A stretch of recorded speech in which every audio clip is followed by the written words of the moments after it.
membedakan ketika Yesus sebagai manusia berbicara dan ketika Yesus sebagai Tuhan berbicara. Cara membedakannya bagaimana? Coba ulangi lagi. Bagaimana cara membedakan ketika Yesus berbicara sebagai manusia dan ketika Yesus berbicara sebagai Tuhan? Kurang jelas ya, saya ulang. Oke, cara membedakan itu kami tidak tahu. Wah, ya udah berarti Kami tidak nggak tahu, bisa tidak jawab. tahu. Saya nggak mau diskusi. Terima kasih. Tahu dia. Padahal Yesus di bumi itu dua natur, sebagai manusia, sebagai Tuhan. Pertanyaan dia mungkin dipergampang, kapan dia berbicara sebagai manusia, kapan dia berbicara sebagai Tuhan. Sebenarnya gampang jawabnya, Mei. Kalau dia lagi istirahat, dengerin dengerin dulu, Mei. Siapa yang lawan saya Mei, kalau dia lagi minum, haus, berbicara, layak ya dia manusia. Nah, kalau dia bermukjizat ya dia itu Tuhan gitu. Itu jawabnya dong. Kalau langsung jawab, aja Bang Andi, siapa yang menjadi lawan saya? Saya sudah siapkan materinya, saya udah buka laptop di sini, jangan sampai membuat saya kecewa. Lu udah beli laptop, Mei? Iya, udah ada. Jadi tentukan siapa yang menjadi lawan saya. Dan kalian di bawah yang berjumlah 80.000 orang ini, tolong nyimak baik-baik ya tentang paparan kami pada sore hari ini. Masalahnya begini, Mei. Emang Mei kapan kabarnya besok? Siap melawan Meme Bos. Sekarang. Jangan Indra Mose dong. Yang lain. Bukan emang kapan kabarnya besok? Bukan. Emang kapan kabarnya besok? Hari inilah. Meme. Itu Pak Indra mau. Kenapa Pak Indra nggak mau? Mei. Udah ada topik. Itu. Siapa Tuhan yang benar gitu ya? Siapa? Ini saya moderatorin. Menyembah kepada Tuhan yang benar menurut Islam dan Kristen. Iya, siapa Tuhan yang benar dan siapa yang memerintahkan menyembah Tuhan itu? Oh, itu Meme Bos mau? Mau dia? Boleh. Oh, ya udah. Oke. Yes. Pakai timer atau nggak usah ya? Nggak usah TikTok aja kalau Meme Bos, dia teratur. Lanjut. Santai aja. Ya, TikTok aja, santai-santai. Ya, Dia teratur. Ya, jadi kalau Islam itu siapa yang memerintahkan kami untuk menyembah Allah itu ada di At-Toha ayat 14 ya. Jadi Allah berfirman kepada Nabi yang kami cintai dan kami banggakan karena kesuksesannya hingga Islam sampai ke nenek moyang kami di Indonesia, Masya Allah. Menyatakan begini di At-Toha ayat 14 gitu. Innani anallah, sungguh aku ini Allah, la ilaha illallah, tiada Tuhan selain aku, maka sembahlah aku dan laksanakanlah sholat untuk mengingat aku. Waduh, sakti langsung dari Allah, tanpa perantara-perantara, langsung Allah yang bilang gitu, nggak perlu katanya-katanya, kan gitu. Kenapa begini? Ya karena itulah Tuhan gitu. Kalau bukan Tuhan langsung yang memerintahkan, maka nanti kenanya di Al-Ankabut 17 gitu, Meme Bos. Lihat ya, Al-Ankabut 17. Di sini katakan begini, Meme Bos.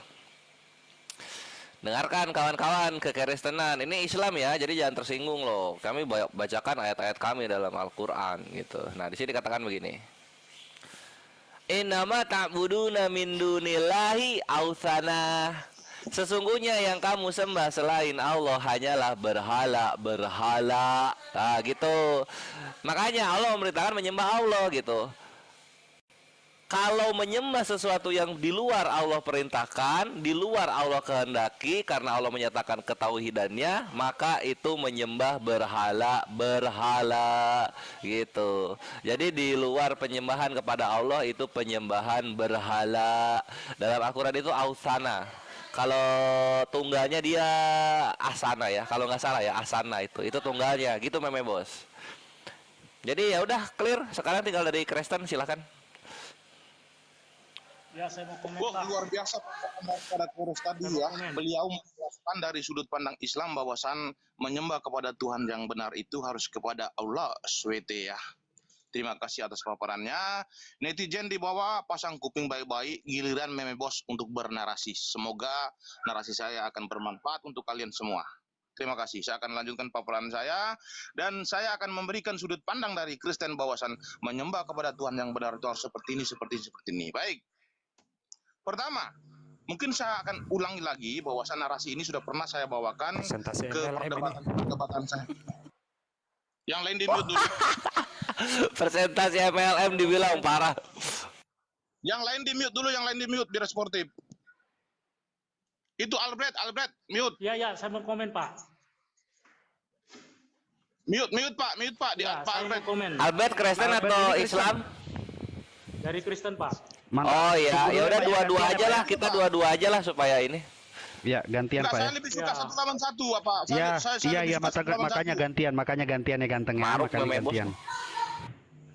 Gaskan meme bos, gaskan. Oke, ada Itu Pak kesempatan Albert, saya- mute dulu Pak Albert. Pak Albert banyak latihan dulu untuk Iya. berdialog baru datang lawan mereka Iya, ini, sudah, Pak. Betul, betul, sudah, sadar meme, diri sudah. aja lah, Pak Albert lah, sadar diri aja ya. Gaskan. Astagfirullah. Iya. Jadi Pak Albert di atas ini orang-orang yang memang pendebat asli dari Betul Muslim semua. sekali. Ini mantan dari Muslim. Mantan-mantan dari Zoom. Ini kawan saya semua. Jadi Bapak harus banyak belajar dulu untuk menghadapi mereka. Bapak harus bisa mengcounter attack ya. Kalau Bapak sudah bisa mengcounter attack, Bapak boleh naik ke atas. Ya Saya turun lanjutkan aja, ya. turun aja, turun. Jangan galak-galak dong. Oke, saya lanjutkan ya. Jadi dari sudut pandang Kristen itu bahwasan menyembah kepada Tuhan yang benar itu, dengar baik-baik. Dari sudut pandang Kristen itu menyembah kepada Tuhan yang benar itu harus menyembah kepada Tuhannya para nabi. Kalau kamu tidak menyembah kepada Tuhannya para nabi, maka kategorinya apa? Kamu adalah bangsa goim yang telah menyembah kepada Allah lain dan telah menyekutukan Tuhan yang Maha Kuasa dan Maha Pencipta. Itulah kategorinya ketika orang tidak menyembah kepada Tuhan yang disembah oleh nabi-nabi dan Tuhan yang disembah oleh bangsa Israel. Karena Tuhan yang benar hanyalah Tuhan yang disembah oleh para nabi dan Tuhan yang disembah oleh bangsa Israel. Maka kami sebagai orang Kristen yang mendapatkan warisan daripada kitab-kitab suci para nabi, maka kami wajib untuk mengimani kitab para nabi. Sehingga ketika kami mengklaim bahwasan kami menyembah kepada Tuhannya para nabi, itu mutlak kebenaran karena kami mengakui kitab para nabi. Kami tidak pernah mengingkari kitab para nabi. Jika ada umat lain yang mengingkari kitab para nabi lalu mengakui bahwa mereka menyembah kepada Tuhannya para nabi, mereka adalah penipu. Mereka berusaha menyesatkan orang lain. Berkaitan tentang Tuhan yang kami sembah, yang minta untuk sembah, maka saya akan paparkan bahwasan di masanya Musa Tuhan berfirman kepada Musa di Keluaran 20 ayat 3. Apa kata Tuhan kepada Musa? Jangan menyembah ilah-ilah lain, sembahlah aku saja. Jadi tuntutan Tuhan kepada Musa untuk diwariskan kepada anak cucu Musa ini bahwasan jangan engkau mengajarkan kepada anak cucumu untuk menyembah kepada Allah lain. Allah-Allah lain adalah Allah yang disembah oleh bangsa Arab. Allah-Allah lain adalah Allah yang disembah oleh bangsa Mesir, bangsa Amerika, bangsa Eropa. Itulah yang dikategorikan Allah-Allah lain. Karena mereka adalah bangsa goim, bangsa yang tidak mengenal Allah. Kategori Allah lain adalah bangsa-bangsa lain, yaitu bangsa di luar daripada bangsa Israel.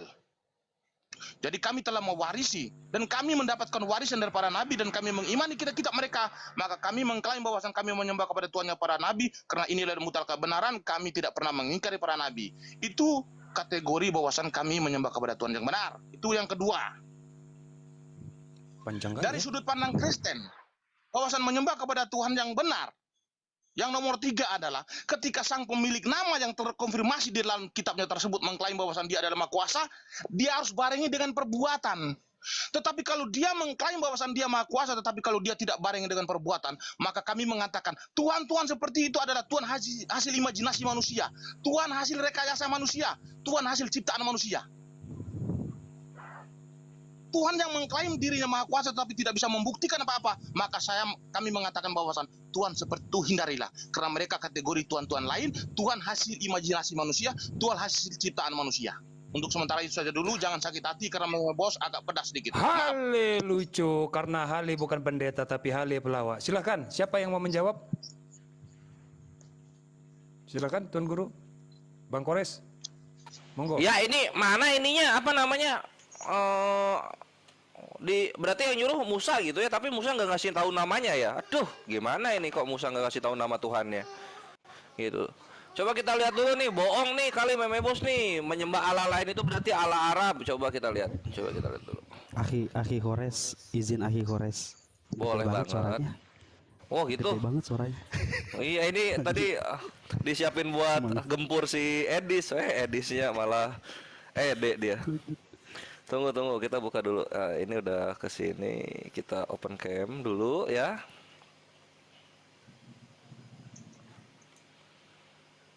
Nah, jadi meme bos, kalau kita perhatikan di sini ya. Nah, ini meme bos, ini biblos 600.000 kado dari Gurunda untuk aku ya. Ini biblos. Ini TB2 meme bos. Perhatikan nih, 600.000. LAI punya ya, LAI punya gitu. Coba kita lihat Keluaran 23 gitu. Jangan menyembah Allah lain katanya. Coba kita lihat. Jangan ada padamu. Oh, ilah di sini meme bos. Ilah loh. Tuh.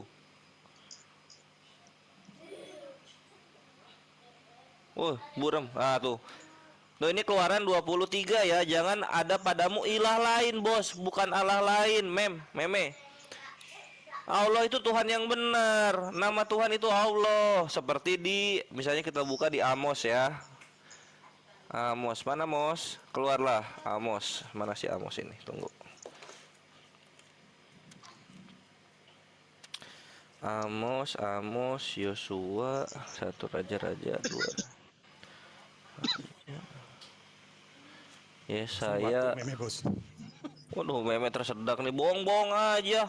Allah lain itu di Arab, orang Allah tuh satu. Mau Israel, Arab ya Allah. Di luar Allah ilah namanya. Gimana meme bos nih? Tunggu ya. Mana Amos ya? Tunggu meme bos. Sabar sedikit sejenak di sana. Nyari satu tangan susah ini karena biblosnya gede banget. Yosua, Hakim, Samuel, Mazmur, Amsal, Kidung Agung, Yesaya, Yeremia, Ratapan, Yeskiel, Daniel, Hosea, Yel apa nih? Ah, ini dia Amos. Ya usah. Wah, nih Amos, kita lihat Amos 3 nomor 7. Sungguh Tuhan, nah perhatikan nih, Tuhan tuh sungguh. Woi, HP tua. Ayo.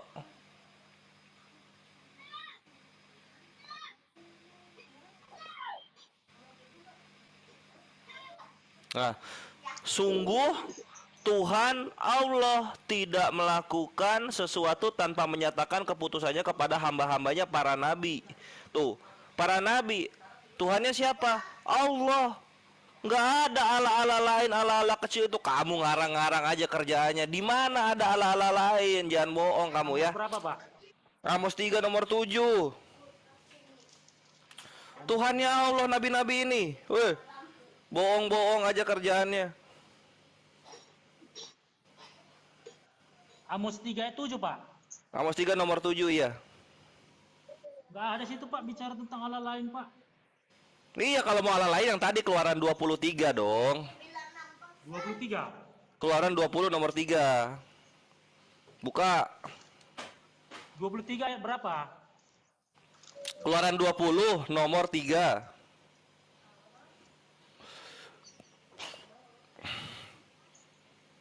Jangan memihak kepada orang miskin dalam perkaranya. Keluaran 20 bre, Keluaran 20 nomor 3, bukan Keluaran 23. Ya, 20 ayat 3, 10 perintah. Jangan ada padamu Allah lain di hadapanku. Tuh, itu dusta ya, itu. Kamu penyesat kamu ini. Ini lo lihat deh. Ini. Nih. Masalahnya di mana, Pak, sekarang?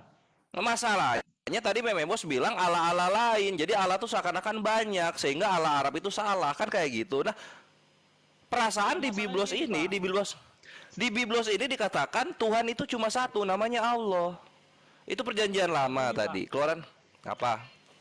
Ya, begini, Pak.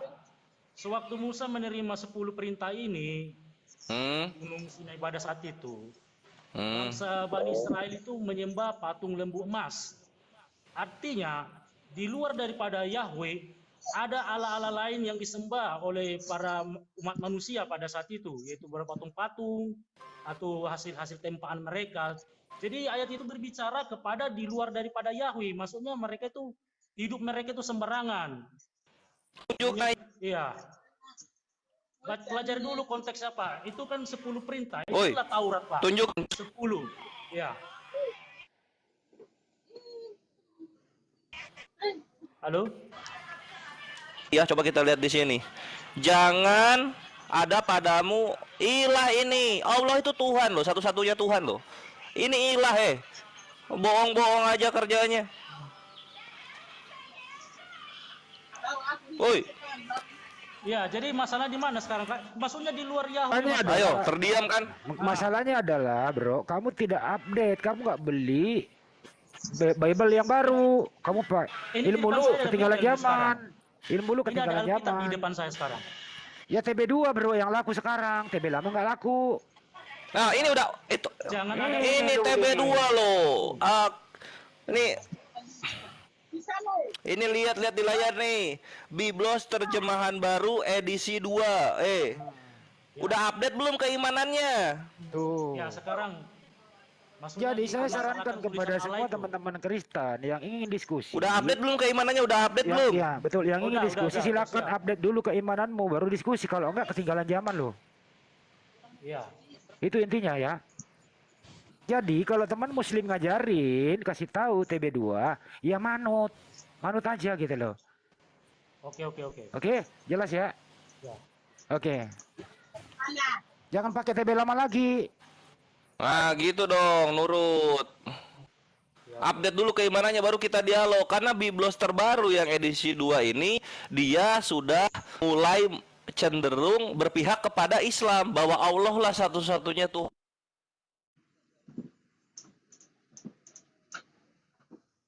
Putus-putus tuh. Sebentar Pak, saya Bro, komentar dulu Pak. Putus-putus suaramu. Pada ayat ketiga itu, jangan ada padamu Allah lain di hadapan. Salah lagi tuh. Allah lain. Salah ilah. Salah Ilah. itu Allah. Ilah. Oke lah, ilah lah. Bikinlah Sebaiknya terjemahan jangan baru. berpatokan kepada LAI. Itu terjemahan yang salah. Siaplah. Mau yang Yang saya TB1 pegang memang- maupun TB2. Yang saya pakai adalah kartu keluaran LAI. Nah, itu kalau bicara dengan kalimat jangan ada padamu Allah lain di hadapanku, artinya Nggak boleh pakai Allah lain. Allah cuma satu. ya ilah lain pun jadilah jadi. Siap. Thank you, sip. Ah. Bagus, pinter. Dengar ya. Nah, artinya di situ Tuhan itu cuma satu. Tidak boleh ada yang disembah selain Dia. Itu kan udah jelas. Sembahlah aku. Jadi salahnya kalian itu kalian membuat sesembahan yang sebanding gitu. Padahal nggak pernah disuruh oleh Tuhan. Res. Memang bos hilang dia nggak punya TB2, hilang dia. Waduh, kasihan kaget dia ya. Apalagi ada Jadi, Aldo. Pak, kalau Bapak bertanya tentang ketuhanan daripada keluaran itu, Anda bisa baca saja ya Keluaran 20 ayat 2 sampai 17. Di situ jelas perintah Tuhan, 10 Taurat. Ya itu tadi kita baca. Iya, pada ayat kedua. Nah, kenapa kalian malah menyembah Yesus itu loh? Kan tadi kan gua udah. Ya, jadi kalau menyembah Yesus kenapa rupanya Pak? Permasalahan di mana? Nah, Tuhan kalian itu dikenal nggak sama Musa? Ya dikenal lah. Di mana tertulis di Perjanjian Lama Musa ketemu Yesus? Ya, waktu perjumpaan Musa ya. Iya, di mana di Perjanjian Lama? Iya. Memang pada saat itu memang Yesus belum lahir, tetapi kan mana Tuhan ganti? Dari Musa di baunya situ saya kenal menjelaskan. orangnya nih siapa, Bang Albert, Otentik ya. ya, Di situ Nabi Musa menjelaskan jangan ada padamu ilah-ilah lain atau jangan ada padamu sembahan lain, kata Nabi Musa. Ini perintah Tuhan diajarkan Nabi Musa kepada kaumnya. Tapi kamu ini sebagai Kristen, kamu menyembah Yesus, artinya kamu membuat ilah lain, sembahan lain. Ini loh bahasa Indonesianya. Ini loh. Susah amat sih. Makanya Yesus itu Tuhan yang salah, Tuhan yang tidak benar, gitu. Nah, saya akan kasihkan pembelaan Pak ya, oke? Hmm. Bisa? Nah, begini aja Boleh, Pak, boleh. daripada kita bicara mutar-mutar, mutar ke sana, mutar ke sini, sandarnya kita itu menyatakan bahwa itu adalah Tuhan. Pertama ya, dalam Islam pasti ada Ar-Rahman, Ar-Rahim, ya kan? Enggak. Sifat-sifat nanti. Ini supaya kita sama-sama sepakat ya. Sepakat enggak? Tuhan yang benar itu memperkenalkan dirinya. Sepakat enggak? Iya, di Gunung Sinai. Nah, Yesus itu yang memperkenalkan diri di Gunung Sinai. Yesus yang memperkenalkan diri.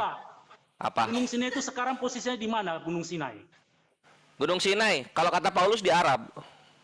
Tidak, Gunung Sinai itu di Israel, Pak. Bapak salah. Paulus salah jadinya. Gunung Sinai itu bukan di Arab, Pak. Bapak salah, Pak. Ada peninggalannya kok. Coba kita lihat. Coba ya, tunggu. Coba Anda lihat peta itu dulu di Google itu. Sinai itu tidak ada di Arab, Pak. Tunggu. Oh, ini.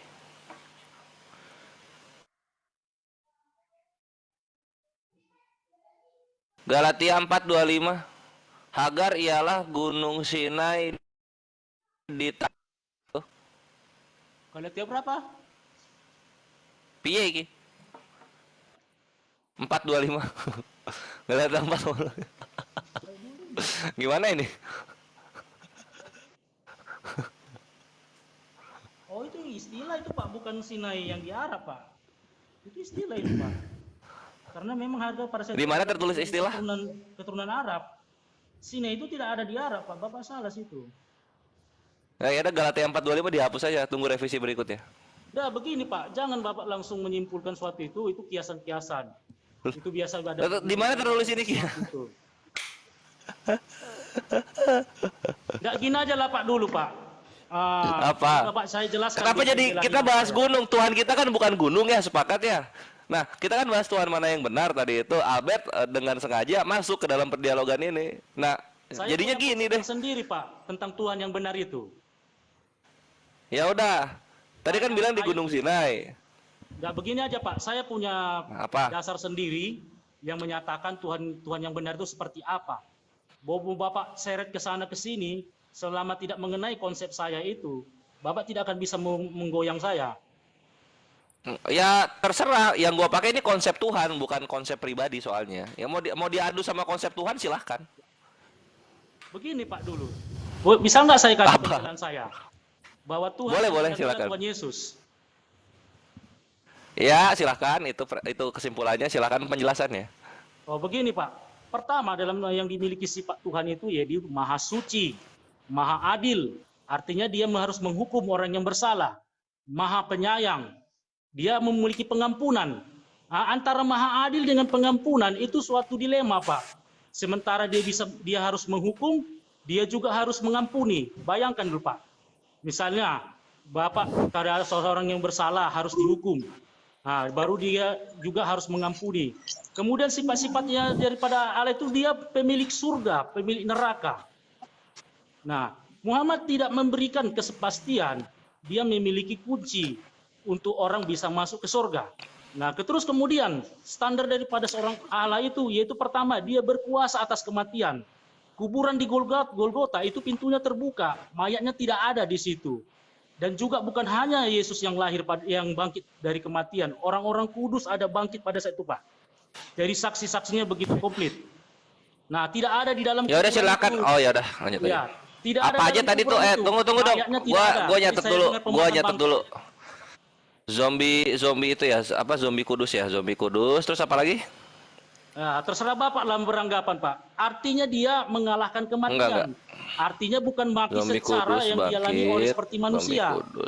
Ya, tubuhnya itu ikut bangkit bersama naik ke sorga. Mengalahkan kematian. Iya, artinya kalau mayat itu akan jadi debu tanah kan, jadi bangkai kan. Kalau mayat itu jadi bangkai, jadi debu tanah. Nah, dia mayat tidak diketemukan, dia mayatnya itu hidup. Bukan maksudnya bonjong begitu, dia memiliki tubuh kemuliaan naik ke sorga. Dan disaksikan para murid-murid di dalam Matius 28. Itu dijelaskan, dia disaksikan para murid, saksinya banyak situ. Nah, jadi dia berkuasa atas kematian, memiliki kunci sorga, dia memiliki mukjizat, dia juga menghidupkan orang mati. Menghidupkan orang mati? Iya, menghidupkan orang mati. Tanya Lazarus, yang 4 hari di dalam kubur, dia bisa bangkitkan. Dan dia juga bangkit dari kematian. Dan dia juga memiliki sifat-sifat keilahiannya. Bagaimana mungkin kita begini ya, Pak? Seorang nabi, seorang rasul, tetapi dia tidak bisa memberikan contoh teladan dari perkataannya, dari perbuatannya. Nah, apa yang bisa kita tiru dari seorang utusan itu atau seorang nabi atau seorang rasul itu kalau dia tidak bisa menunjukkan kesucian dirinya. Itu yang pertama, Pak. Seorang nabi itu harus memiliki kesucian diri. Karena Tuhan itu maha suci, Pak. Nah, kedua, dia harus menunjukkan sifat moralnya kepada pengikutnya.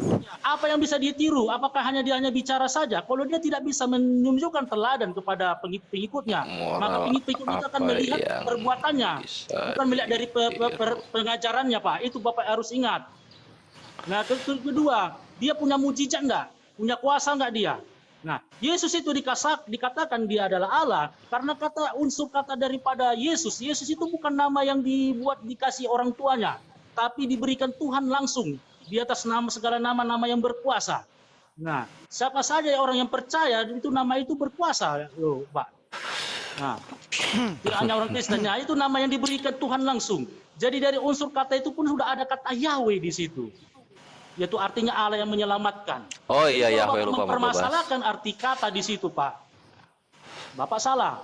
Kemudian sifat-sifatnya Bapak tengok. Pendidikan moral yang bisa diajarkannya dia. Dan karisma yang dimilikinya. Setiap pengajaran-pengajarannya. Apa di karisma yang dimilikinya. Bagaimana teknik dia dalam mengajarkan. Menuntun orang itu dalam jalan kebenaran. Bukan menuntun orang kepada jalan yang salah. Ya. Nah, begitu Pak. Jadi sifat-sifat Allah itu harus ada, Pak. Sifat maha suci, maha adil, maha penyayang, ya. Seperti dalam Islam ada Ar-Rahman, Ar-Rahim, kan ada itu sifat-sifatnya. Ya kan Pak? Kan? Ya. Nah, itu kita tidak usah putar-putar ke sana kemari. Kita lihat dulu standarnya Tuhan itu seperti apa. Begitu yang saya maksud, Pak. Sip. Udah ya, gua tanggapin ya. Oke. Nah, jadi ini soal apa namanya, Maha Kudus ya. Kudus itu berarti tidak pernah terkena najis sedikit pun, tidak pernah berbuat dosa kayak gitu. Nah, sekarang kita lihat nih Yesus itu gitu. Misalnya, apakah Yesus itu berdosa atau tidak kan gitu? Nah, coba kita lihat di sini pertama di Yohanes 8. Tunggu dulu ya, ini nge-lag tuh.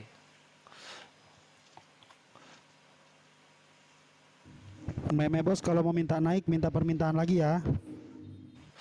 Kok nge-lag? Kenapa nge-lag ya? Duh.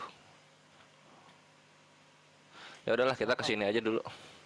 Nah, misalnya kita di Matius sih, misalnya Matius.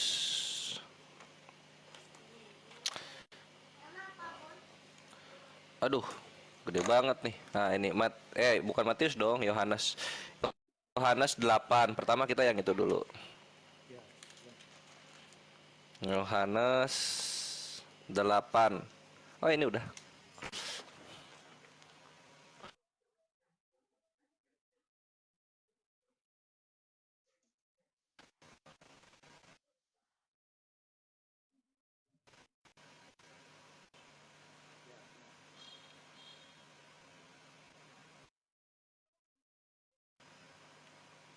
Ih, sinyalnya gini banget dah.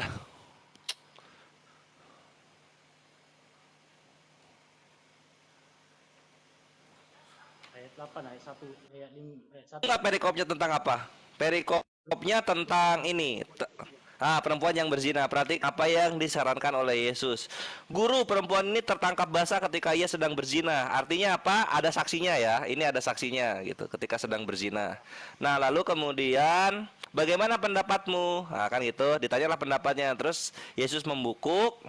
Ketika mereka terus-terus bertanya, Yesus bilang begini, siapa di antara kamu tidak berdosa, hendaklah ia yang pertama melemparkan batu kepada perempuan itu. Pertanyaan gua, kenapa Yesus nggak ngelempar?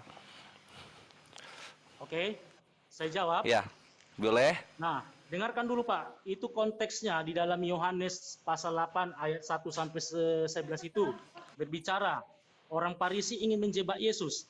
Karena ada peraturan di situ, di peraturan apabila seorang perempuan ketahuan berzina itu akan dihukum dirajam batu. Itu pada kebiasaan dulu pada zaman Musa. Nah, perjanjian lama. Ya, dengar dulu Pak sebentar. Nah, kalau saya kasih contoh-contohnya, Isa di dalam Al-Quran tidak diketahui bapaknya siapa. Nah, itu tiba-tiba sudah mengandung. Itu bisa dilempari orang Pak, gitu. Karena tidak ada yang menikahi dia laki-laki. Nah, itu contohnya. Itu jadi ada peraturan Taurat pada saat itu. Yesus ingin dijebak oleh orang-orang Farisi. Nah, disinilah Yesus menunjukkan sikap dari maha adil dengan maha kasih. Nah, maha adil artinya harus menghukum. Maha kasih dia mengampuni. Dia tanya kepada mereka, siapa di antara kamu yang tidak berdosa silakan dia melempar. Itu dia kembalikan lagi jebakan itu kepada orang Farisi. Dan satupun orang Farisi itu tidak ada yang berani untuk melempar perempuan itu karena mereka sadar mereka orang berdosa. Nah, Pak, Yesus juga dong. Nah, dengar Pak, sebentar dulu. Yesus menunjukkan bahwa dia kecerdasannya dia di dalam. Iya, kenapa Yesus nggak melempar? Itu pertanyaannya. Iya betul.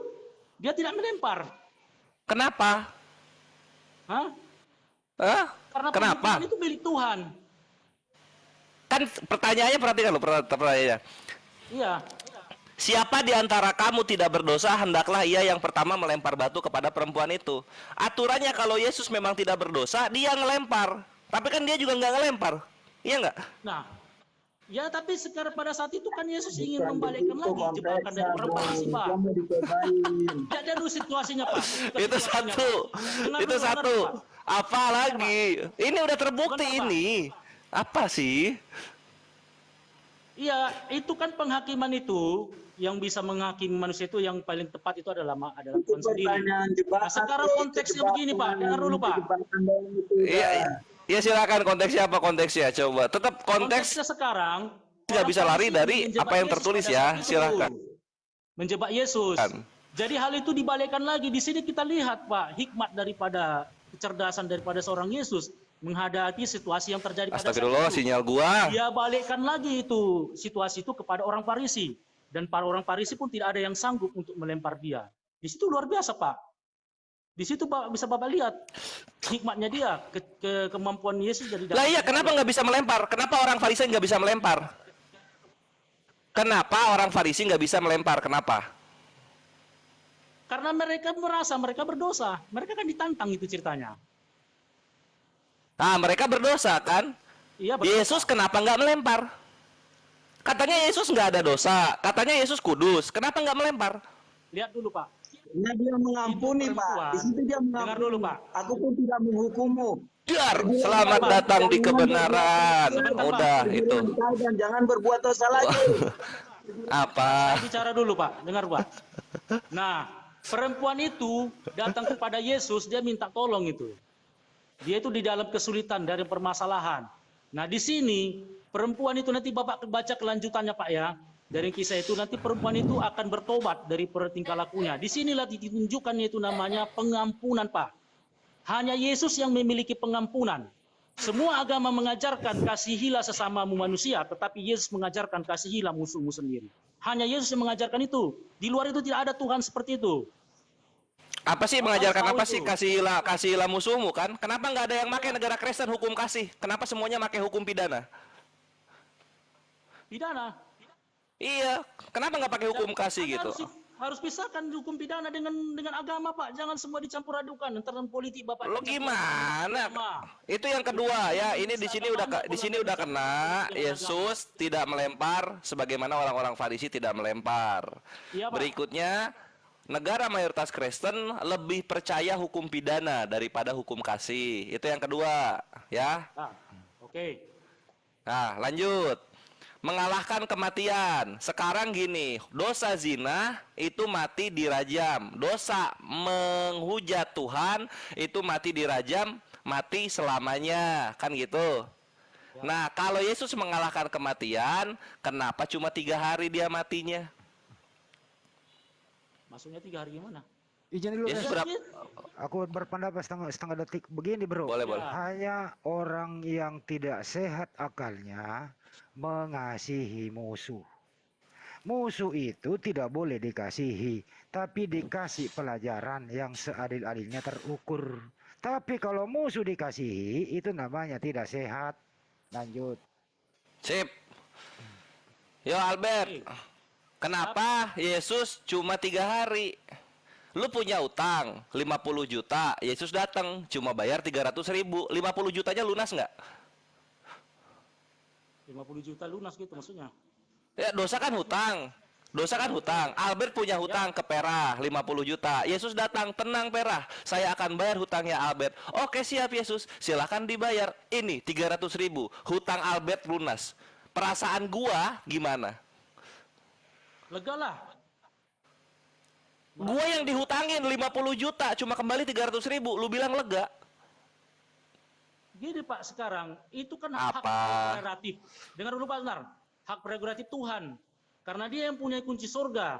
Cobain Nah, sekarang yang berarti gini, sekarang yang ngutang 50 juta sama yang cuma dibayar 300.000 terus dipaksa lunas, sama-sama di sorga, nggak adil. Nggak, dengar dulu Pak. Kalau Apa saya tuh? memiliki uang itu, teman ini berutang 50 juta, dia bayar 300.000, saya anggap lunas, itu haknya saya. Loh, Kalau enggak, saya Albert katakan ngutangnya uang ke saya gua. milik saya, Albert ngutangnya ke gua. Bukan ke Yesus, Ya, Albert utangnya ke Perah. Yesus datang bayar hutangnya Albert, tapi cuma 300.000. Perasaan gua sebagai yang ngasih pinjem apa? Nyesel dong. Kalau kayak gini caranya ngapain gua ngasih pinjem? Gua kira bakal diganti lunas. Kesimpulan seperti itu Pak. Lah, kan Yesus menebus semua dosa, berarti dosa sesama manusia kan ditebus juga kan? Albert punya dosa ke gua senilai 50 juta. Yesus datang cuma bayar 300.000. Dipaksa lunas itu. Terus permasalahannya di mana ini sekarang? Ya, perasaan korban yang dihutangi, perasaan korban yang kehilangan keluarga karena dibunuh, perasaan korban karena hartanya kehilangan. Apa tanggung jawab Yesus kepada mereka? Yesus selalu fokus kepada pelaku-pelaku kejahatan. Orang-orang yang menjadi korban pelaku kejahatan nggak dipikirin sama sekali. Terima nggak kenyataan itu? Oh tidak, saya itu suatu argumen. Dalam Islam ada kafarot dan diat dan kisos dan hudud dan hadir ya, hudud juga dan takzir gitu. Orang-orang yang berbuat kriminal kepada sesama, mereka harus melakukan ganti rugi terhadap sesama tersebut. Tidak bisa di dunia, hari penghakiman akhirat akan menagih hal tersebut. Keadilan. Ya, sekarang saya tanya dulu Pak. Apalagi? Bapak moderator ini. Bapak moderator, maaf dulu. Yang lagi bicara ini, saya bilang dulu. Dalam satu hari ini Bapak sudah melakukan dosa berapa? Kepada orang lain? Iya, kepada diri sendiri juga, kepada Tuhan. Berapa? Pokoknya semua dosa berapa satu hari ini Bapak lakukan? Banyak lah, banyak. Jangan. Banyak, oke.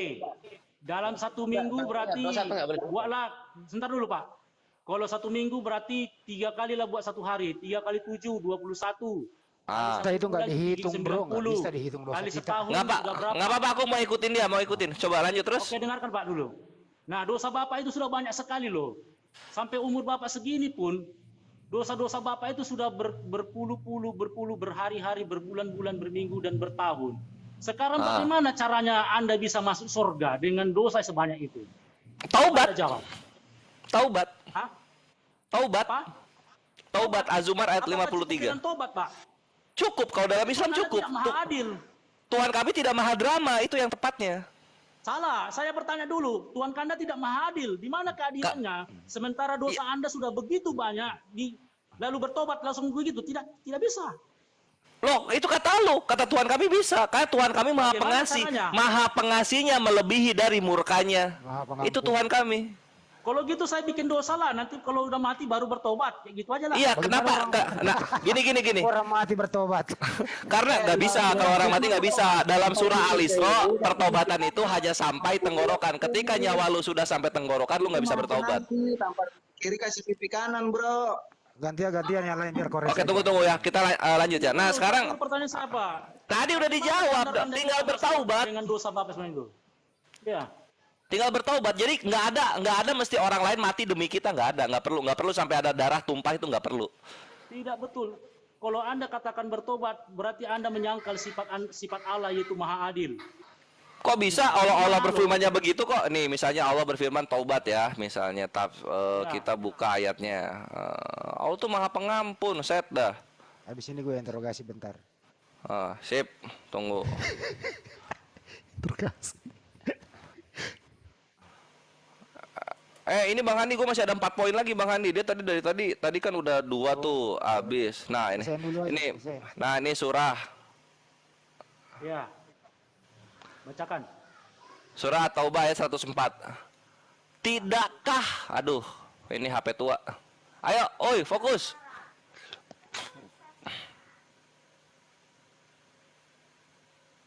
Ini penjelasan gue jangan dipotong ya. Tidaklah mereka mengetahui bahwasanya Allah menerima taubat dari hamba-hambanya dan menerima zakat, dan bahwasanya Allah Maha Penerima taubat lagi Maha Penyayang. Jadi dosa segimanapun ketika kita tahu kita bertaubat, maka kita pun udah kelar perkara gitu. Itu dalam Islam. Kenapa bisa begitu? Karena segala dosa-dosa yang berhubungan dengan dosa besar itu ada penghakimannya di dunia. Contoh berzina dirajam. Lu nggak kena dirajam di dunia, ya lu kena nanti di akhirat. Lu mencuri potong tangan, nggak kena di dunia, diazab di neraka lebih keras lagi.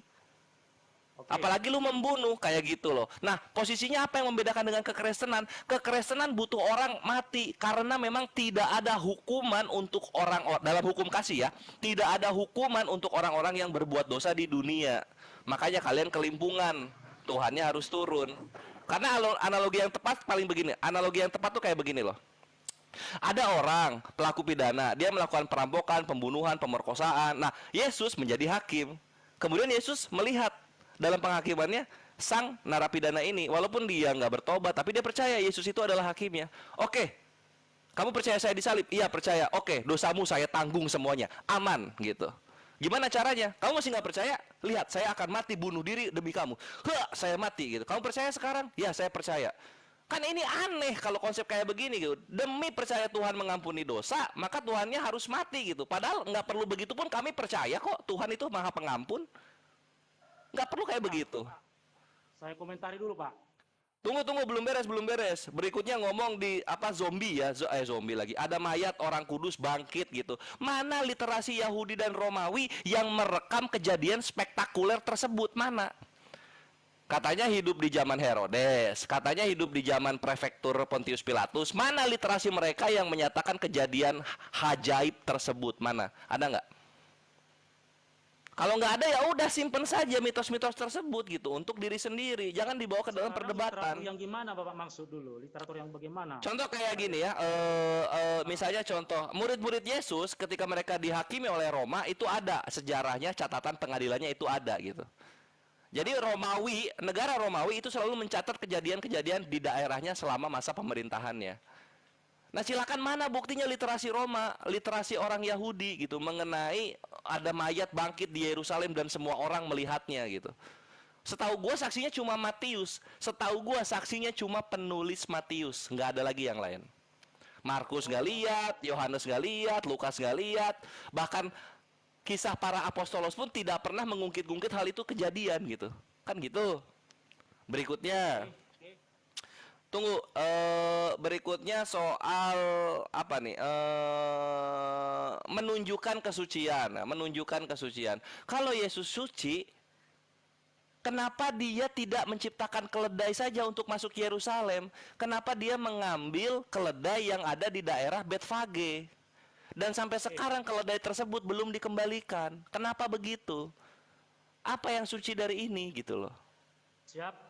Saya jawab. Yang terakhir yang perlu dijawab oleh Albert gitu ya. Kok bisa-bisanya hukum penyaliban Romawi menggenapi hukum Taurat? Siapa yang nyuruh begini tuh siapa? Thank you. Oke, siap. Saya jawab dari mana dulu? Dari penyaliban. Nah, suruh siapa lu bawa banyak poinnya kan jadi gua bahas semua tuh. Oke, dengarkan dulu Pak, senar dulu ya. Makanya kalau bahas topik itu satu-satu, bukti satu kita bahas, kayak gitu-gitu loh. Lu main jebret-jebret gini kan jadinya. Terserah lu mau mulai dari mana. Matius 28 ayat 16 katakan.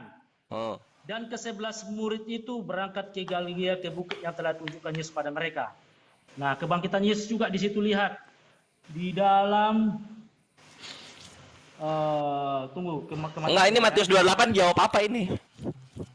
Dan sebentar dulu Pak, Yang sekarang kebangkitan sekarang kan, bicara di kebangkitan kan? Bukan. Itu yang mayat orang-orang kudus, mayat orang-orang kudus bangkit di Yerusalem yang itu loh. Itu bukan di Matius 28 itu, 27. Oke. Ya. Nah. Bener nggak pernah terjadi gitu loh. Itu maksudnya. Kemudian Yesus mati, prajurit menjaga Yesus terus. Bentar Pak, saya cari dulu ya. Itu di 51 kalau nggak salah ya, 51 52. Ya, 51. Nah, benar ya. Matius 27 51. Ya, tabir bait suci terbelah dua. Yaitu maksudnya apa namanya itu? Bait suci di situ Yerusalem. Bumi. Bukit terbelah. Kuburan terbuka. Banyak orang kudus yang telah meninggal bangkit. Buset. Kurang apa lagi saksinya, Pak? Mana saksinya? Pernah terjadi nggak gitu loh? Mana saksinya dalam sejarah dunia? Mana literasi Roma, literasi orang Yahudi yang melihat ini? Mana konfirmasinya?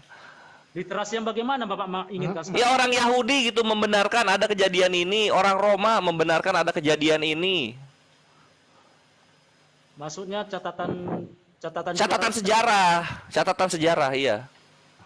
Loh, sebenarnya kalau Bapak bicara catatan sejarah, Pak, itu peninggalan Yesus di Yerusalem, Bapak buka ya, itu sudah lengkap semuanya, Pak. Mulai dari kelahiran dia, di mana itu kandang domba. Alah, itu nanti kalau gua sini. Batu Golgota itu udah lengkap semuanya. Ya, peninggalan Yesus. Lu kalau lari sekarang udah lengkap semua situ. Kita nanti balik lagi ke situ ya. Sekarang lihat di sini ya. Ini makamnya Yesus aja ada 6 gitu. Dasar apa Pak bilang ada makamnya 6? Ini lihat, ini pertama Church of the Holy Scripture. Ini kan adalah makam yang diklaim Yesus lalu dibikin gereja. Lalu nanti lagi ada nih The Garden Tomb, ini makam Yesus juga. Talpiot makam Yesus juga. Rosabal, ini makam Yesus juga. Kirisutu no Haka, wah ini di Jepang loh makam Yesus. Loh, itu kan wah kaget kan lo? Pak. Bapak ngawur. Ini data digital, bre, data digital. Ada 6 yang diklaim Kristen. Bahwa makamnya itu ada di Bethlehem, di Golgota. Di Israel aja ada 2. Pertama ini satu Church of the Holy Sepulchre, ini yang satu. Terus yang kedua ini The Garden Tomb.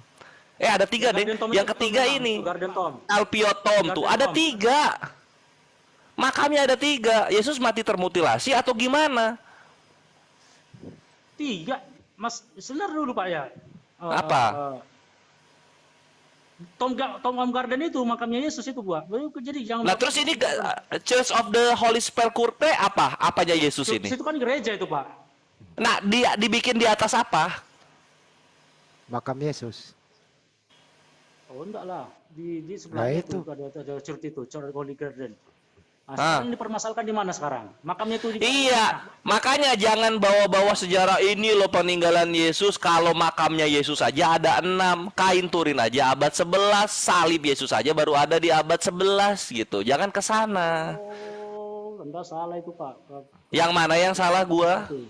Ini kuburan 6 loh. The Garden Tomb is rock cut tomb in Jerusalem which was unearthed in 1867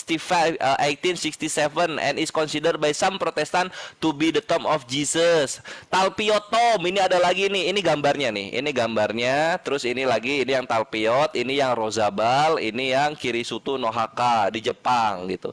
Rosabal ini Kashmir ya. Nama gereja, Pak, kenapa Bapak lari ke situ literatur Bapak? Yang mana sih yang nama gereja sih? Yang mana sih? Yang maksud lu nama gereja yang mana sih? Itu makam Yesus yang batu terguling. Ini is considered by some Protestant to be the tomb of Jesus. Ini dipercaya oleh orang-orang Protestan sebagai makamnya Yesus. Ini bukan gereja, The Garden. Satu makamnya Pak, jangan Anda lebarkan permasalahan. Lah terus ini Talpiot Tomb apa Talpiot Tomb? Talpiot Tomb is rock out discovered in 1968 in the East Talpiot neighborhood, 5 km of South Old City in East Jerusalem. Ini apa lagi ini? Yang saya tahu Tom Garden itu makamnya Yesus bukan Talpiot. Nah terus Talpiot Tomb apa Talpiot? Talpiot apa Talpiot? Nah ini The Talpiot. Itu kan gambar gereja itu Pak. Talpiot gereja mana sih? Ini gambar gereja. Sekarang kita bicara makam, Pak. Ini gereja untuk Garden Tomb gitu. Itu gereja untuk Garden Tomb. Nah, terus Talpiot Tomb ini makam Yesus juga. Ngerti nggak sih lo? Nggak, satu makamnya itu, Pak. Jangan ngada-ngada, Bapak. Lo bukan gue yang mengada-ngada, ini orang Kristen sendiri. Gue cuma bawain data, gimana sih? Nah, itu cuma satu. Tom Garden itu udah. Satu. Ya udah. Nah, sekarang kita balik lagi. Kain Turin, mau lihat kain Turin? Itu asli atau palsu? Mau lihat nggak? Mana kain Turinnya? Nah, sini gue bawain dulu. Turin ada Turin Shroud, date carbon. Carbon dated. Nah, di sini ya. Wajahnya nampak kan? Nah, tuh lihat. Nah, ini ya.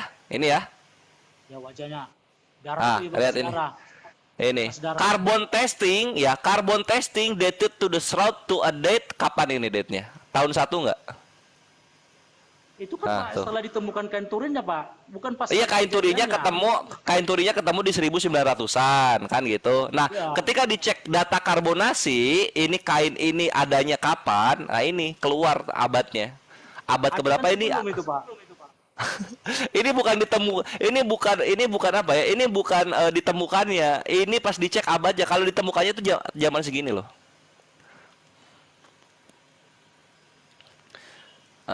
Tunggu. Ini ditemukannya itu kapan ya? Tunggu. Alfi gantian ya sama Bang Ali. Bentar dulu, aku belum ke Albat sebentar. Saya mah 2 menit doang. Tuh. Alfi, Alfi. Yang ngomong siapa sih? Ini. The idea of scientifically dating the shroud had first been proposed in the 1960s gitu. Ini tuh abad ke-20 tahun 1900-an, kainnya ketemu tahun 1900-an ya. Kainnya ketemu di tahun 1900-an. Ketika dicek ini kain tahun berapa, apakah benar-benar abad pertama? Oh, tidak. Ini kainnya baru ada di abad segini. Mana tadi abadnya ya? Ya penemuannya itu Pak. Iya. Nah, diceknya tahun 1960, data karbonasinya itu, nah ini data karbonasinya dengan keakuratan 95%. Jadi kain Turin itu hoax kalau dibilang zaman Yesus. Itu baru ada abad ke-13, abad ke-14. Oke. Dah ya. Dah lah, lanjut sama Bang Handi lah. Gua terlalu berdata untuk Albert yang terlalu dogma. Ya, Bapak tadi lebar jadinya. Albat, dengerin gua dulu, Bat. Kasih poin sama saya jadi. Iya, udah cukup. Baru 1 dijawab. Iya, Albat, dengerin gua dulu, Bat. Oke. Lu sampai hari ini punya dosa nggak? Punya dosa. Oke. Bagaimana cara kamu supaya dosamu diampuni? Siap. Ya, di dalam 1 Korintus 1 Korintus 12:1 katakan, jika kita mengaku dosa ia adalah setia dan adil dan dia akan mengampuni dosa kita. Caranya. Sekarang gini dulu Pak. Kita itu minta ampun terhadap pelanggaran kita dan tidak berbuat lagi. Yang bisa menyucikan. Caranya. Ya minta ampun. Iya, caramu seperti apa? Ya berdoa. Berdoa kepada siapa? Kepada Tuhan Yesus. Oke, baik. Tidak berdoa kepada Bapaknya Yesus ya? Loh, kenapa jadi lebar lagi pembicaranya? Yang mengampuni dosa siapa? Bapak atau Yesus? Bapak dan Yesus itu adalah pribadi yang sama. Yakin? Ya. Yesus punya fisik, Bapak tidak. Gimana mungkin satu pribadi? Bapak punya fisik, Yesus tidak. Kenapa Yesus tidak punya, bisa? Bapak tidak. Oke, saya jelaskan. Saya jawab ya. Ya. Dengar Pak. Ya, Tuhan itu adalah transenden, artinya dia tidak dibatasi ruang dan waktu. Itu Bapak harus tahu, itu tandanya Maha Kuasa. Bukan itu pertanyaannya. Kemudian, dengar dulu Pak. Tuhan itu adalah misterium, suatu misteri yang sulit diselami. Ya, dengerin. Bapak di surga itu tidak punya fisik. Yesus di surga itu punya fisik laki-laki pernah disunat. Bagaimana Anda mengatakan itu satu? Jawab. Bisa saja, karena dia berkuasa Pak atas alam ini. Oke. Kalau dia menyatu, kalau dia menyatu, artinya Tuhanmu punya fisik, betul? Ya. Ya. Laki-laki. Oke, baik. Laki-laki. Apakah Tuhanmu itu anaknya Bunda Maria? Anaknya Bunda Maria? Iya. Kami tidak ada katakan itu. Iya betul, dia anak Bunda Maria. Yang pede dong jawabnya. Iya. Betul. Artinya Tuhanmu di surga ini anaknya Bunda Maria, betul? Betul. Oke, betul. Punya fisik laki-laki, ganteng, betul? Betul. Oke, kalau kamu minta ampun, Yesuslah yang punya fisik laki-laki, anaknya Bunda Maria, ya ini yang mengampuni dosamu, betul? Betul. Oke, caranya bagaimana? Minta ampun, bertobat, dan minta darah Yesus, kuasa Tuhan untuk menyucikan. Ingat, kata menyucikan. Dosa bukan hanya karena bertobat, tapi disucikan. Oke, apakah Yesus pernah mengajarkan kamu cara minta ampun kepada Tuhan? Pernah atau tidak? Roma 6 ayat 23 baca. Itu Paulus itu. Yesus. Oke. Itu Siap. perkataan Paulus. Yohanes 1 ayat 9. Itu perkataan Yohanes, perkataan Yesus, caranya minta supaya dosa diampuni. Oke, kita lihat dulu ke perkataan Yesus, Pak. Di situ kan Apa jelas katanya? dikatakan bahwa Yesus jika kita itu mengajarkan juga kita meminta ampun. Oke, baik. Di dalam Apakah 23 tadi. ya udah cukup. Oke, silakan. Apakah hanya dengan mulut saja atau pakai gerakan? Maksudnya gimana dipakai mulut, pakai gerakan? Kalau minta ampun kepada Tuhanmu itu, apakah hanya dengan mulut saja atau ada gerakan? Ya, disertai perbuatan lah. Gerakan fisik ada? Ya, ada tentu tindakan dong, perbuatan. Oke, seperti apa gerakan fisiknya?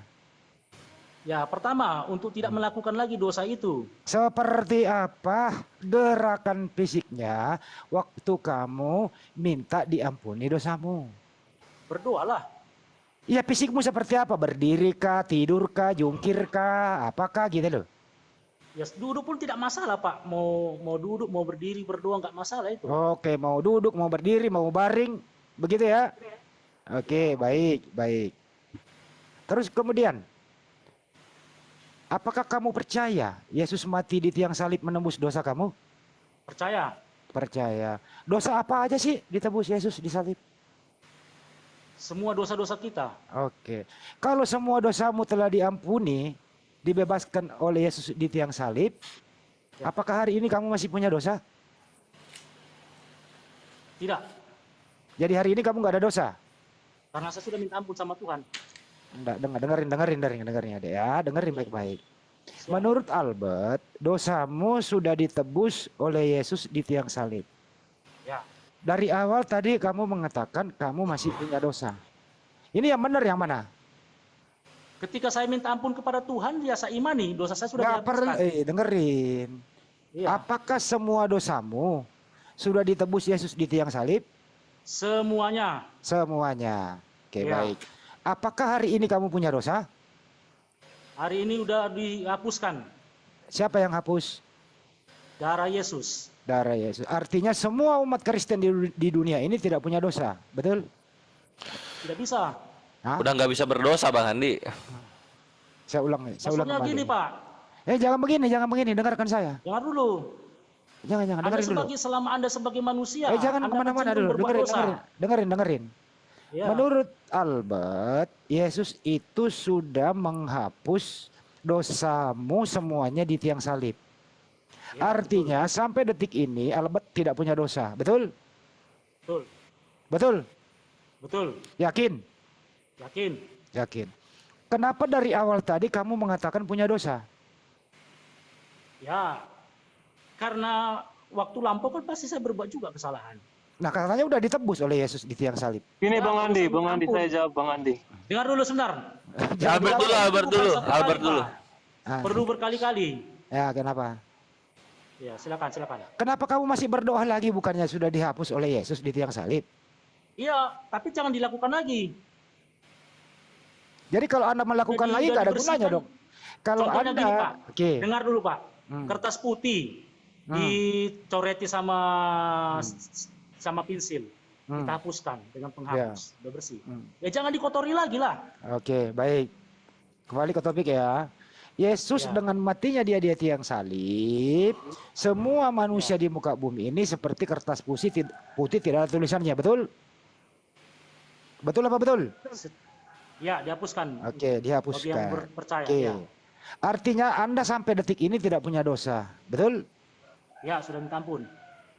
Kenapa kamu minta ampun lagi? Yesus sudah melaksanakannya. Gimana sih kamu? Begini, Pak, dulu. Nah, bagaimana? Kena lagi loh. Nah, Gimana? saya masukkan ke logika Bapak dulu ya. Nggak usah berlogika bilang dong saya. dengan Kalau bertobat. logika nanti. Enggak, ke logika Bapak sekarang dulu. Ini loh, dengerin Saya bukan baik-baik harus- ya. Saya ulang ya, Ya. saya ulang ini biar lu nggak muter. Apakah Yesus mengampuni atau menghapus semua dosamu di tiang salib? Ya, betul. Betul. Berarti hari ini kamu tidak punya dosa, betul? Ya, betul. Iya begitu dong. Ya, betul. Jadi Begitu. diputuskan ya hari ini kamu tidak punya dosa. Oke. Yakin ya? Yakin. Yakin. Baik. Dari awal tadi kamu mengatakan hari ini saya punya dosa. Yang benar yang mana? Iya, ketika saya belum minta ampun kepada Tuhan, pertobatan. Kenapa bukan kamu satu kali minta? loh. Kenapa kamu berusaha lagi? Yesus sudah berusaha disalib. Iya. Kristen Masih itu begini, nggak Pak. perlu berusaha lagi. Kristen salah, tinggal Anda dengerin. keliru, Bapak. Yesus, bro, Albat dengerin. Yesus Ya. sudah menghapus, menebus semua dosamu di tiang salib.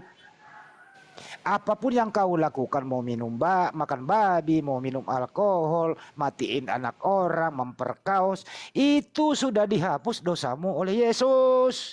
Karena hari ini kau tidak punya dosa. Ya. Udah loh, ya. Kristen itu bebas. Oke? Bebas. Betul? Oke, silakan. Betul? Ya. Betul? Bebas yang Betul. gimana? Ya, kamu nggak punya dosa, biar kau melawang orang tuamu, biar kau nyolong, kamu nggak punya dosa, udah dihapus oleh Yesus. Betul? Iya. Betul? Iya, saya kasih tadi contoh tadi, Pak. Nggak usah kasih contoh, udah betul. Nggak usah kasih contoh. Betul, dosa saya sudah Oke. diampuni. Ya. Udah diampuni, betul. Baik. Kalau orang sebelum Yesus itu udah mati duluan bagaimana? Sebelum Yesus.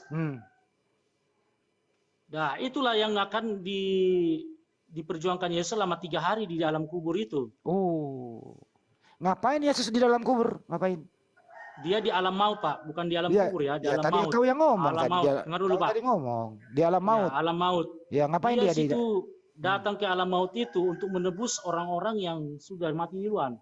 Oke, jadi dia waktu dikubur di alam maut, Ya. dia bekerja juga gitu. Maksudnya gimana? Bekerja? Iya, dia turut di dalam alam maut 3 hari. Iya, dia kan mati 3 hari dikubur. Jadi di dalam kubur dia beraktivitas 3 hari, betul? Enggak. Betul? Rohnya yang turun ke situ. Iya, beraktivitas dia, betul? Ya. Oke. Beraktivitas. Oke, aktivitasnya apa? Ya, untuk menebus orang-orang yang di dalam alam maut. Oke, baik. Jadi Tuhanmu di dalam kubur mengampuni, menebus dosa orang terdahulu, betul? Ya, ya betul. Oke. Apakah termasuk dosanya orang yang membunuh dia, termasuk itu? Kalau orang itu bertobat. Ya mana kita tahu udah mati kok.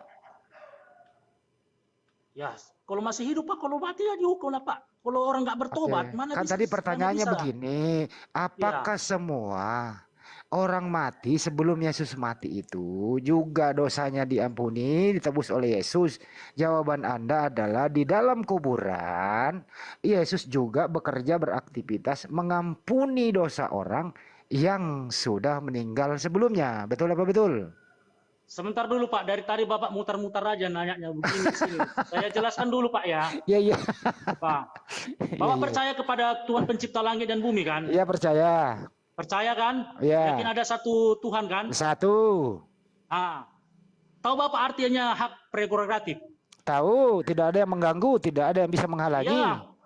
Dia berhak untuk membuat Bapak masuk surga. Itu haknya prerogatif Tuhan. Tidak ada jadi Bapak urusannya. ini perlu Ya, logika yang nggak jelas. Bapak ini gini ya, Bapak bilang.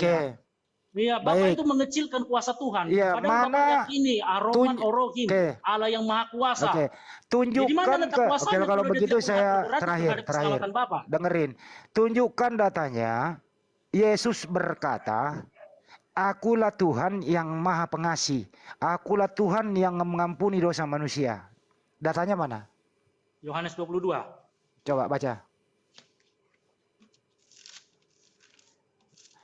Yesus berkata, Akulah Tuhan pencipta alam semesta dan mengampuni dosa manusia. Mana datanya? Oke. Ya. Ini tentang hukum kasih nih ya. Ya, baca coba. Ya. 22 ayat berapa? Ngerti gak sih pertanyaannya? Kasihlah Tuhan Allah masing. Bentar dulu. Kau ngerti gak pertanyaannya yang kau jawab ini? Apa tuh? Ya, tunjukkan datanya di mana Yesus berkata, Akulah Tuhan pencipta alam semesta, Akulah Tuhan yang mengampuni dosa manusia. Perkataan Yesus seperti itu ada nggak? Adalah pengampunan dosa. Ada atau tidak? Adalah. Itu Ada atau tidak? Dia sudah tunjukkan. Dengar dulu Pak ya. Ya, mana? Sebentar. Saya jelaskan. Jangan jelaskan, Oke. data dulu. Ya, data Matius Ya, 28. Apa? Baca. Oke, kita buka Matius 28 itu. Ya. Nah, jangan dulu Matius 28, Matius 27. Terserah lu ayat mau pakai mana. 45 Terserah mau sampai pakai mana. 50 sampai 56. Ya. Ya. Ada nggak tertulis kayak gitu? Tunggu sebentar dulu. Oh ya, sudah siapkan ayat 32 lah, 32. Terserah. Nah, di situ kan dikatakan ada di sebelah kanan dia. Sebelah kanan dia. Tunggu ya. Ini apa? Coba ulangi pertanyaannya. Anda dengar dulu. Saya jelaskan ya, dari Matius 27 ayat 32 sampai 43 itu begini. Di Yesus disalibkan bersama dengan para penjahat. Ada di sebelah kiri, ada di sebelah kanan. Bukan itu pertanyaannya. Jangan saya jelaskan dulu tadi jawaban Bapak tadi. Pertanyaan saya apa? Pertanyaan saya apa? Ya, dengar dulu. Sebelah kiri itu mereka tidak mau menerima. Saya nggak tanya sebelah kiri, sebelah kanan. Nggak ada yang kiri, yang kanan di sini. Menjawab pertanyaan Bapak. Apa pertanyaannya? Coba ulang. Iya, bahwa membuktikan bahwa dia itu yang akan menyelamatkan. Saya ulang pertanyaannya kalau begitu, dicatat. Tunjukkan datanya, Yesus pencipta alam semesta dan Yesus mengampuni dosa manusia. Oke. Coba ulang pertanyaanku biar kau nggak salah jawab. Ya, Yohanes pencipta alam semesta dan mengampuni dosa manusia. Itu ya pernyataan Yesus ya. Oke, kita Yesus lihat yang ngomong. dari waktu Yesus. Ya, waktu Yesus di dalam waktu penyalipan ya. Enggak. Itu pada saat dengar dulu. Iya. Ya, Anda itu panjang kali sih pertanyaan Anda terus. Belum siap satu, tanya lagi semua. Nah, di situ kan bahwa Kaisar Pontius Pilatus bertanya kepada dia. Iya. Ya, Kaisar Pontius Pilatus bertanya sama dia. Iya. Hati-hati sobek itu nanti bebelmu itu. Bebel lama lagi kau pakai. Iya, ntar. Maaf dulu. Di situ kan ketemu tempat Pilatus bertanya dia, apakah aku punya untuk membebaskan engkau, katanya. Engkau tidak berkuasa kepada yang memberikan kehidupan. Ke situ jelas, saya cari dulu ya. Enggak ketemu orang, enggak ada jawabannya. Sebentar dulu. Enggak ada jawabannya, enggak ketemu. Sampai saya cari, tapi Bapak minta. Biar kau cari sampai nenek Ukiper enggak ketemu, Bro. Enggak ada. Enggak ada. Enggak ada. Yesus enggak pernah ngomong kayak gitu. Lihat ayat 22, 27 22. Kata Pilatus kepada mereka, jika begitu apakah yang harus perbuat dengan Yesus yang bentar dulu ya. Bentar dulu. Enggak ada. Itu jawabannya enggak ada. Karena begini aja ya, dari kau pusing. Karena memang Yesus tidak pernah berkata, akulah Tuhan pencipta alam semesta. Yesus nggak pernah ngomong kayak gitu. Kedua, Yesus juga nggak pernah ngomong begini, semua dosa manusia, akulah Yesus yang mengampuninya. Nggak ada. Itu nggak ada pertanyaan itu. Nggak ada jawaban itu. Oke? Jadi nggak usah cari, nggak ada. Percuma. Jadi statement kamu mengatakan Yesuslah Maha Kuasa, Yesus mengampuni dosa, itu hanya halu. Karena apa? Yesus sendiri waktu di dunia itu dia minta berdoa, dia berdoa kepada Tuhannya. Oke, kembali ke topik. Apakah dosa Firaun dan dosa Algojo juga dihapus dosanya oleh Yesus di tiang salib? Tidak. Hah? Tidak. Hah? Tidak. Tidak. Ya. Alasannya? Karena dia tidak bertobat dan terima Yesus. Dari mana kau tahu kalau Algojo tidak bertobat? Ada dasarnya Algojo itu bertobat. Ya dari mana kau tahu? Ya Algojo yang mana dulu? Dasar Bapak mengatakan yang membunuh dia di salib, yang membunuh dia di salib. Selama dia tidak bertobat, dia tidak masuk surga. Ya kalau dia tidak membunuh dia, kamu nggak punya Tuhan loh. Sekarang dasar Bapak mengatakan begini ya bro ya, gini bro, dengarkan baik-baik ya. Dengarkan dulu. Kalau tidak ada Algojo yang membunuh Tuhanmu di tiang salib, kamu tidak ada pengampunan dosa. Jadi kau harus minta terima kasih kepada Algojo. Anda salah. Kalau Yesus tidak mati di tiang salib, dosamu diampuni atau tidak? Sebenarnya gini dulu Pak, saya sampaikan kepada Bapak ya.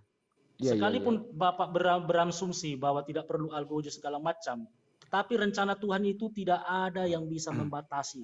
Kalau pada hari ini, jangan khotbah gereja misalnya dulu. Bapak mendapatkan seorang anak perempuan Bukan dari itu ibu pertanyaannya. Bapak, kalau itu sudah rencana Tuhan, tidak ada satupun manusia yang bisa menghentikan rencana Tuhan. Begini Ya, aja Bapak. pertanyaannya nih. Anda berterima Dengar dulu. kasih, dengerin. Anda berterima kasih kepada Algojo atau Anda membenci Algojo?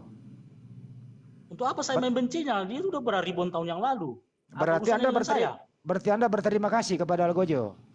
Untuk dasarnya apa saya berterima kasih sama dia? Oke, kalau Anda kira-kira ngatur di situ. oke, kalau tidak ada Algojo, apakah Yesus mati di salib? Dengarkan saya Pak dulu. Ini Bapak, logika Bapak ini udah sesat saya bilang. Saya bilang gini Pak. Iya. Dengar Pak. Iya Pak. Tuhan kalau berkehendak, berencana, sudah punya rencana di dalam hidup Bapak. Tidak ada yang mustahil. Mustahil bagi manusia, mustahil bagi manusia, tidak mustahil bagi Tuhan. Apa yang tidak mungkin bagi manusia, mungkin bagi Allah. Kalau Tuhan sudah berencana, mau Bapak bilang Algojo, Bapak bilang Yesus itu bukan Tuhan, tetapi itu tidak perlu pengakuan Bapak. Sekalipun Bapak mengatakan Yesus itu bukan Tuhan, ataupun apa itu sepuluh argumen Bapak, Jangan kemana-mana, bro. Dalil, Begini, itu tidak bro. akan merubah ketuhanannya. Kalau dia sudah berkehendak, sudah berencana, tidak satu pun kuasa mampu menghentikan dia. Itulah namanya yang dikatakan maha kuasa. Bapak ingat itu. Oke. Apa peranan Algojo di tiang salib? Coba jawab. Ya, dalam proses penyalipan. Apa perannya? Dia menyalibkan dan juga mentombak. Oke, Lambung berarti Yesus. dia yang membunuh Yesus, betul? Iya, membunuh Yesus. Oke. Nah, atas pembunuhan Yesus itu adalah dosamu dihapus, betul? Tidak. Betul? Tidak. Berarti Yesus mati di tiang salib tidak menghapus dosamu? Yang menghapuskan dosa saya bukan Algojo loh Pak. Yesus Saya nggak itulah. nanya Algojo. Loh, Bapak Dengerin. berasumsi Algojo. Saya nggak ke Kemana arah Bapak Algojo. sekarang? Algojo mematikan Yesus sehingga Yesus mati di tiang salib. Akhirnya Yesus menghapus dosamu, betul? Ya, menghapus dosaku. Iya, betul. Pertanyaannya, apakah kau setuju dengan tindakan Algojo atau tidak? Mensetujui gitu? Tidak setuju lah. Setuju. Tidak Apakah setuju. Algojo berdosa atau tidak? Berdosa. Jadi atas tindakan orang yang membuat dosa, Ya. membunuh Yesus, dosamu dihapus, betul? Maksudnya gimana? Saya ulang kembali. Ya, oke. Algojo berdosa membunuh Yesus. Ya, betul. Dan atas kematian orang, tindakan orang berdosa ini, dosamu dihapus oleh tindakan orang yang berbuat dosa. Betul? Tidak. Lah, loh. Saya ulang. Algojo berdosa atau tidak? Berdosa. Efek dari dosanya adalah Yesus mati. Betul? Tidak. Kematian Yesus itu penebusan. Dengerin. Algojo itu membunuh Yesus, Algojo berdosa. Betul? Ya, Algojo berdosa. Berdosa. Tuhan, Yesus mati. Betul? Yesus mati, ya terus. Jadi atas jasa orang berdosa, Yesus mati, dosamu ditebus oleh Yesus. Betul? Ya, karena dia membunuh ya, makanya dia. Iya, berjasa dia. Jadi orang Algojo berdosa ini berjasa dia membunuh Yesus supaya dosamu dihapus. Betul? Nah, itu tetap dia berdosa. Tapi berjasa dia. Ya, menurut Bapak. Oke, apakah Algojo berjasa atau tidak? Menurut saya tidak. Tidak. Baik. Kalau tidak ada Algojo, kira-kira Yesus mati nggak? Bisa mati. Terus siapa yang matiin? Kalau itu sudah rencana Tuhan, siapa yang mau menghentikan? Berarti Tidak pakai Algojo Tuhan bisa berjasa. pakai orang lain. Artinya Algojo berjasa. Nah, dengar dulu Pak, saya jelaskan dulu ya, daripada Bapak mutar-mutar gini ya. Anda yang muter, orang singkat-singkat. Sebentar dulu. Ya. Sebentar dulu. Yuk. Algojo itu berdosa. Nah. Bapak pun saya yakin 100% Bapak juga berdosa akan. Saya nggak ada di sana, waktu itu. Nah, artinya begini Pak, selama bawa dia saya, tidak menerima Yesus, Orang saya tidak nggak ada di menerima situ, Yesus sebagai Tuhan dan Juru Selamat, mau Bapak bilang berjasa, mau bilang membunuh, mau sebagai seorang seorang tokoh agama selama dia tidak menerima Yesus, selama dia tidak bertobat, itu tetap Oke, berdosa. stop. Oke, maukah Pak Albert minta terima kasih atas jasanya Algojo? Tidak usah. Tidak usah. Baik. Ya. Lanjut. Yang dibunuh Algojo ini Tuhan atau manusia ya? Tuhan. Jadi Algojo membunuh Tuhan? Dengar dulu. Pada Tadi waktu kamu- disalibkan dia mengosongkan dirinya. Itu kemanusiaannya dia. Oke, makanya dengerin pertanyaan baru jawab. Yang dibunuh Algojo ini manusia atau Tuhan? Kemanusiaan Yesus. Tuhannya kemana? Ya dia kosongkan diri. Tuhannya masih apa? Di mana? Dia menderita Di itu tidak mana? dalam keadaan Tuhan. Iya, Yesus Ya. kan Tuhan tuh. Ya, Tapi yang betul. dibunuh adalah manusia tuh. Kemanusiaannya. Oke. Waktu manusianya dibunuh, begitu, Tuhannya kemana? Nah, dengar dulu Pak. Bapak bisa membunuh roh enggak? Saya bukan pembunuh. Anda dengar dulu Pak sebenarnya. Ada enggak manusia yang bisa membunuh roh? Saya bukan pembunuh. Jangan saya tidak bilang Bapak dulu sebenarnya. Ada enggak manusia yang bisa membunuh roh? Tidak ada roh yang dibunuh. Sekarang saya tanya dulu, ada enggak manusia yang bisa membunuh roh? Bagaimana mau membunuh roh nggak kelihatan? Itulah. Sekarang kalau pertanyaan Bapak, Tuhannya dibunuh. Kalau Tuhannya saya berwujud tanya roh, bisa enggak Bapak bunuh? Makanya dengerin bahasa Indonesianya, Albert. Nah, sebentar dulu, saya kasih lagi penjelasan Nggak ini, Pak. usah, lu muter. Dengar dulu. Dengerin dulu. Oke. Yang mati itu, yang dibunuh Algojo itu manusia atau Tuhan? Manusianya Yesus. Oke, artinya waktu itu Yesus bukan Tuhan, betul? Tetap Tuhan. Lah, saya ulang lagi. Yang dibunuh Algojo Tuhan atau manusia? Ya, Tuhan lah, itu kemanusiaannya Yesus. Saya ulang ya, sederhana loh ya. Halo Bang Handi, selamat malam teman-teman. Pak Kriston, bentar Pak Kriston. Ini nih. Sebentar saya jelaskan dulu ya, Pak. Jangan dijelaskan, nggak ditanya. Dengerin dulu. Yang dibunuh Algojo ini. Ditanya berarti dijawab lah. Yang dibunuh Algojo ini manusia atau Tuhan? Manusianya Yesus lah. Berarti waktu itu Yesus bukan Tuhan. Aduh, Bagaimana pusing. Anda mengatakan dia bukan Tuhan? Lah katanya manusia yang dibunuh, berarti Yesus bukan Tuhan. Iya. Sekarang kan manusianya sekarang mati. Jadi kalau manusianya mati, bahwa Anda anggap itu bukan Tuhan. Enggak, Contohnya dengerin gini dulu. Pak, saya bunuhlah Bapak misalnya. Nah, kan tubuh manusia Bapak yang mati, roh Bapak kan masih hidup. Dengerin ya. Iya. Yang dibunuh Algojo itu manusia atau Tuhan? Ya Yesus lah Tuhan. Berarti Algojo membunuh Tuhan. Membunuh Tuhan. Saya tidak terjebak dengan kalimat saat Anda itu. Tubuh Nah, manusia ini yang dibunuh. lu harus konsisten dong, Yesus itu Tuhan. Jadi maksud Bapak, rohnya juga mati begitu? Saya nggak ke sana. Saya nggak berbicara tidak roh. bisa. Dengerin Anda baik-baik. yang mau mutar-mutar perkataan Anda. Atau begini, saya mutar-mutar persingkat. perkataan Anda. Dengerin. Apakah seutuhnya mulai dari ujung kepala sampai ujung kaki Yesus ini adalah Tuhan? Dengerin ya. Apakah Kriston diam dulu ya. Apakah ujung kepala sampai ujung kaki itulah Tuhan sama Yesus? Ya pribadi di dalam dirinya lah itu Tuhan, Pak. Yang mana yang Tuhan dalam diri Yesus? Ya dia kan 100% Allah, 100% manusia. Oke, yang mana yang manusia, yang mana Allah?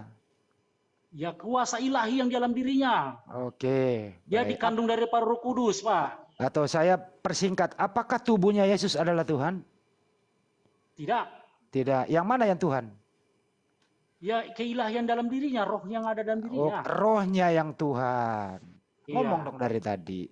Rohnya yang Tuhan. Artinya ada roh di dalam yang bukan Tuhan. Betul? Oke, terserah Bapak lah berpandangan gitu. Kok terserah saya? Oke, siap. Dengerin Iya, betul. baik-baik ya. Fisik oke, Yesus itu yang kelihatan, bukan Ya. Tuhan.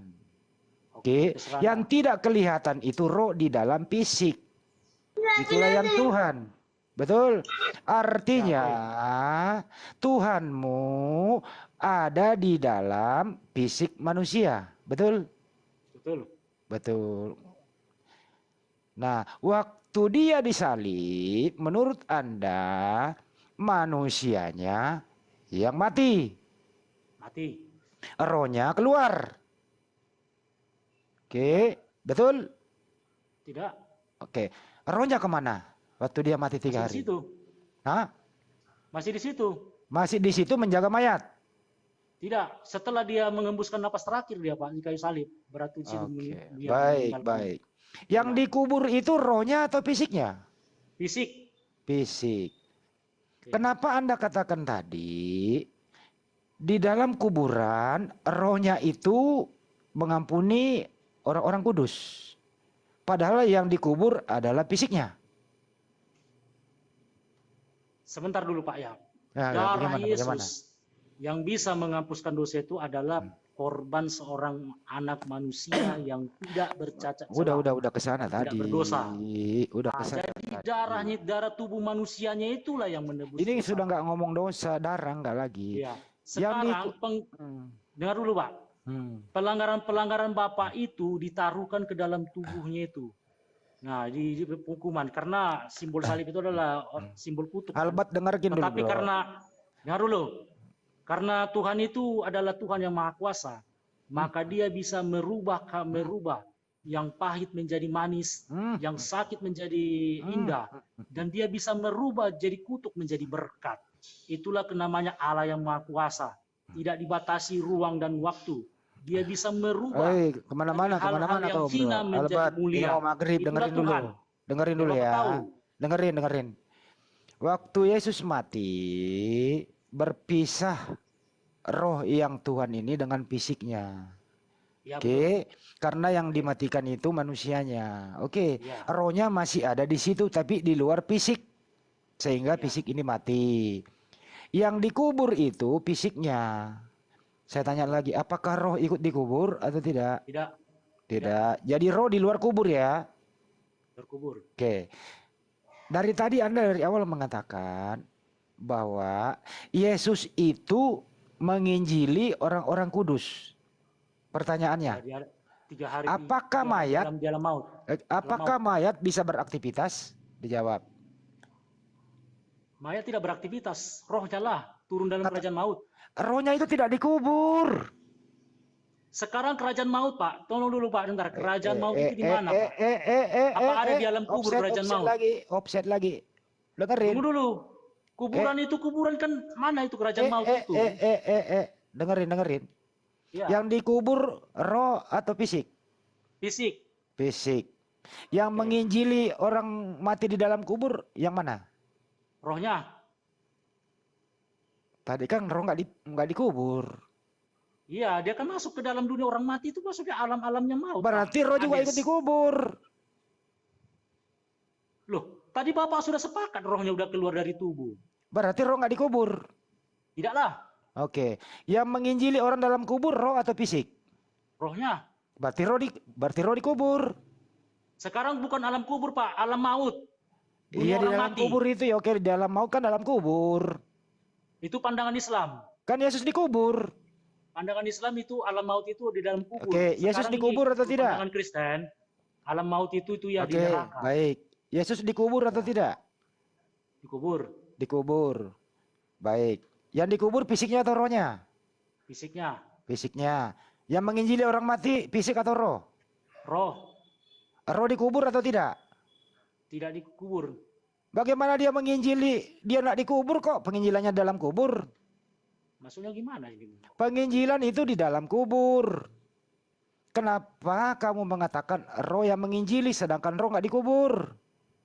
Penginjilan di alam maut, Pak. Alam maut, tolong diingat, Pak. Alam maut itu di mana? Dikubur apa? Di neraka. Di Hades. Hah? Di alam maut itu dunia orang mati. Di mana? Masa di Bapak suruh tubuhnya bangkit masuk ke dalam dunia orang mati? Alam maut itu di mana? Di neraka. Ayo capek deh, diskusinya udah ketemu ini kita capek deh. Mendingan yang lain deh. Kalau capek lu diam dulu ntar. Kalau alam kubur itu Anda bantah. Alam maut itu di mana sih? Alam maut itu di neraka. Di neraka. Berarti Tuhanmu pernah ke neraka? Ya bisalah berkuasa dia karena dia yang ciptakan neraka. Oke, jadi Tuhanmu masuk ke neraka menginjili orang penghuni neraka gitu? Tidak, dia masuk.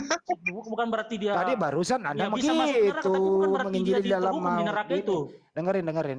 Anda tadi mengatakan, Albert, alam maut itu di neraka. Oke. Sedangkan Tuhanmu menginjili orang di alam maut, berarti Tuhanmu masuk neraka menginjili penghuni neraka, betul? Ya, masuk darah ya kalau Iya, jadi Tuhanmu pernah ke neraka. Terus ya bisa lah. Ya terserah lu lah. Oke, terus Kan saya ya. di mana? Nah, sekarang yang masuk ke neraka ini rohnya atau fisiknya? Rohnya Berarti rohnya masuk ke alam maut. di alam maut. Oke, alam maut itu di bawah tanah apa di atas tanah? Di neraka lah Pak, dari muter-muter aja Pak ini. Enggak di bawah tanah atau di atas tanah? Kubur tidak menyelamatkan, Neraka itu hanya di mana Yesus rupanya? yang Memang di dalam tanah menyelamatkan. neraka. Jadi jangan tanya kuburnya, tanya Yesusnya di mana sekarang. Yesus sudah di surga. Kubur tidak menyelamatkan, hanya Yesus yang menyelamatkan. Jangan lagi tanya kubur itu di mana lagi. Kubur tidak menyelamatkan. Udah mulai pusing dah, udah mulai pusing ya. Bang Ali monitor Bang Ali. Jadi melebar bicaranya, topiknya di ini. Assalamualaikum warahmatullahi wabarakatuh. Waalaikumsalam warahmatullahi wabarakatuh. Yang ya terakhir dari saya, yang dikubur itu fisiknya, rohnya nggak dikubur, tapi rohnya masuk ke neraka, menginjili orang penghuni neraka. Jadi Tuhannya Pak Albert ini pernah ke neraka, bertemu penghuni neraka. Hebat kau, Bet. Lanjut Pernah lah. ke Hades.